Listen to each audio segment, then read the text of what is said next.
Hey, Salida Vineyard, it's Ellen again. Sorry, it's been a while since I've done a devotional, but I have an idea and I want to share it with you today. I am still in my kitchen, but you may have noticed that the paint's been updated because I am doing some home projects in this stay-at-home time, and my kitchen and dining room really needed it. So, confession time. I'm a bit of a spiritual perfectionist. I can be really impatient with my flaws. And while it's not bad that I want to improve and grow, I've just recently been reminded that impatience is not how God feels about me. So this has really been hammered home lately with Jason's recent sermon series on God's love, particularly centering on covenant love. So covenant is this strong commitment. It's an allegiance towards us. It's the epitome of being in it for the long haul. And something Jason said in his sermon this last weekend really struck me. Sin is not the ultimate problem between us and God. And that's quite the thing to say. But his point was, it's our refusal to be in relationship with God. It's when we don't receive God's unwavering allegiance to us. That's the biggest deal, because he's already dealt with our sin through Jesus. He has plans to keep sanctifying us through the Holy Spirit. But it's whether we take his commitment to us seriously. That do we believe that he's entirely allegiant to us, whether or not we hold up our end of the bargain?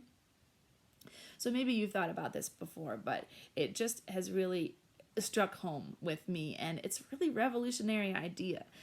And the problem was it started making me feel like God was in this unhealthy relationship with us. I mean, from our human perspective, it's very uneven. There's a lot of giving and God doesn't get much back from us. It's like God should give up and realize that this is not an economical investment. It's almost like makes him look foolish, or like he's in this abusive relationship he refuses to leave or something.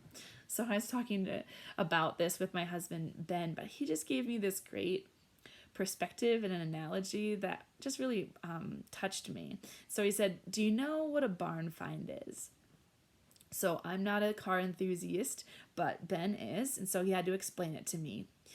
Barn find is a classic vehicle that's been rediscovered after being stored for a long time. They're often in poor condition, and the term comes from the fact that they're usually found in like barns and sheds. So these stories are particularly fun for car lovers because it represents this possibility of finding something super rare and really valuable. Maybe it's this really old car that has low miles, so restoring it has a lot more potential. Or all the other ones have simply been destroyed and you'll just never find one like this again. Collectors just fantasize about these stories, about finding something priceless this way, suddenly rediscovered unexpectedly. And they don't mind having to restore it because the rarity makes it worth it. They never thought they'd even find it, right? This reminds me of the parables of the buried treasure and the pearl of great price from Matthew 13. I'll read it. The kingdom of heaven is like a treasure hidden in a field. When a man found it, he hid it again, and then in his joy went and sold all he had and bought that field. Again, the kingdom of heaven is like a merchant looking for fine pearls. When he found one of great value, he went away and sold everything he had and bought it. Did you catch that? In his joy. There is so much joy in the finding for God. So just for fun, let me share a true story of a real barn find that Ben shared with me. Very pearl of great price type of story. So in 2014, an old Porsche sports car was discovered in this guy's barn in Germany. A TV filming crew had found it. They do a sort of traveling antiques roadshow that's about barn finds and figuring out how much people's stuff might be worth. So they have on the crew this car expert that comes around with them and estimates how much things might cost.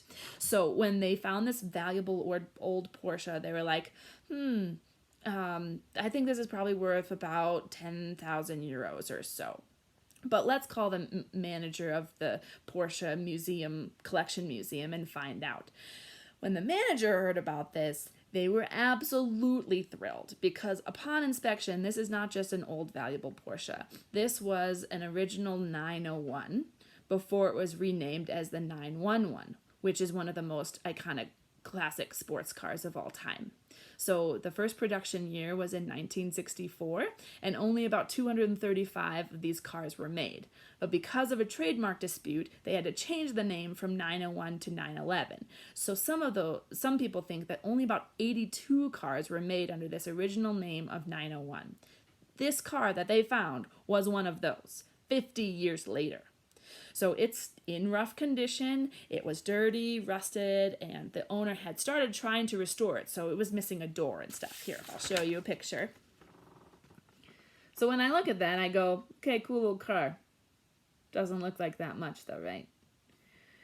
But the serial number was intact, and that sealed the deal. They estimated 10,000 euros. The museum actually ended up buying it for over 100,000 euros. And then they took their sweet time and restored it to gorgeous, mostly authentic, and running condition. It took them about 2 years.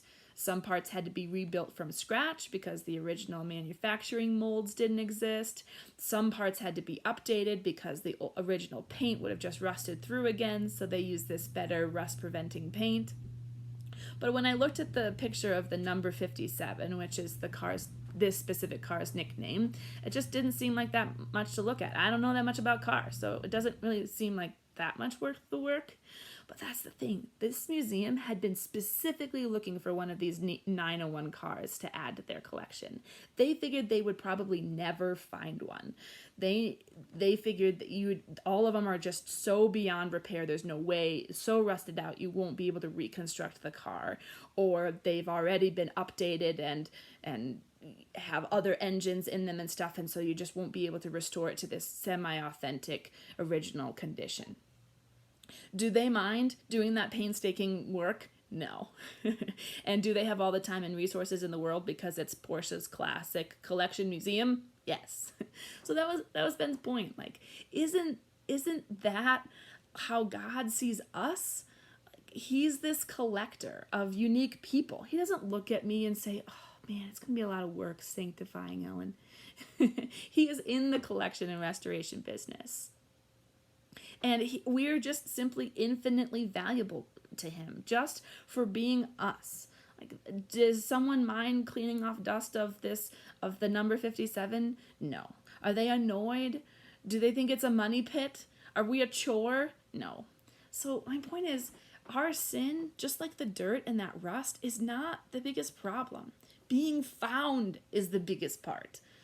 Just being had by God and loved by God is what makes us valuable, ultimately. And it is also pretty cool how well it cleans up in the end. That's a super, super cool car. Okay, maybe Ben's car enthusiasm is rubbing off on me a little bit. But my encouragement to you today is just, let's remember that our God is the one who leaves the 99 sheep and goes after the one lost one. He finds a pearl of great price and pays all he has for it. And he does it for the joy set before him. And he gave his son, Jesus, to pave that path towards us forever.